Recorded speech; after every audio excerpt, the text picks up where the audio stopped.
I was never a fan of revenge plots. In Naruto especially, the idea that Sasuke dedicates his entire life to avenging the death of his family, instead of honoring them by enjoying his life, felt like a complete waste. I picked up a manga titled Uramin, and it really wasn't my cup of tea at first. Even now, I have some major criticisms about it, and we'll get into that later. It's an ongoing series, so if this interests you, I highly advise you support the original creators and read it yourself when it's available in your language. Yoshida Minori is our protagonist who runs an online social media site. To be able to see it, you have to apply, and she has to manually approve you first after you sign up with your personally identifying information. On this website, she live streams, sends out alerts, and posts content and videos about the Vigilantism she and her followers engage in. She was bullied pretty hard as a kid. One fateful day, her food and drinks were laced with tons of laxatives by her bullies, causing her to defecate herself in the middle of class. To make matters worse, the teacher that took her to the bathroom was male and victimized her further in a gross display of power abuse, to put it mildly. The manga opens up with Minori directing her followers from behind a screen, watching through a live streaming phone. Through information fed to her by her on-the-ground followers, she's able to deduce where this predator teacher is now that Minori is an adult.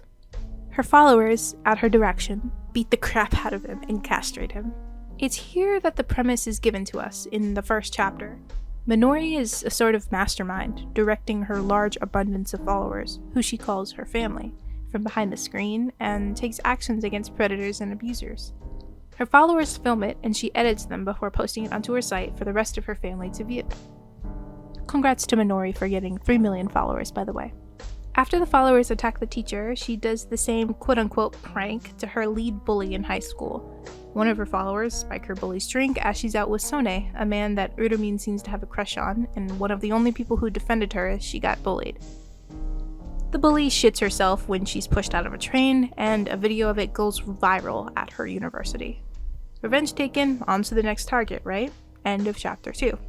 But the next few chapters show us that Minori isn't just getting revenge for her own trauma, but for her family's as well. The more you participate in Minori's online hunts, you're given points. When you reach 500 points, you can redeem with Minori to get revenge on someone who has wronged you. In our next mini-arc, Minori is getting revenge for a man. He claims a woman married him, took everything, and disappeared from his life.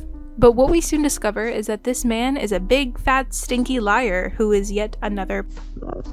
In order to protect herself and her daughter, this woman, whose only sin was being foolish enough to believe that love was possible, ran away.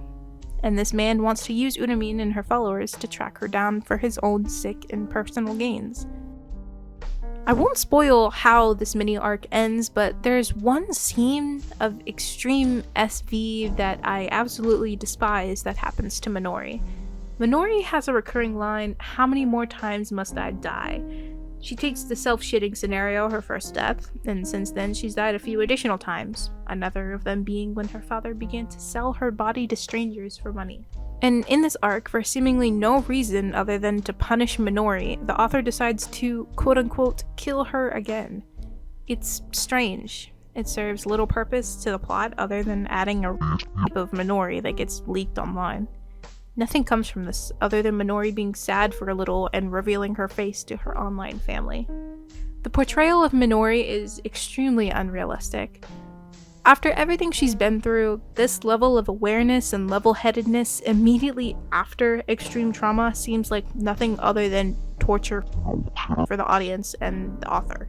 It feels as though the author is not a woman, and you can kinda tell. Is this how they expect a woman to react after being... Really? That's not to say that Minori is completely sane, but her little cracks only show when she's safe.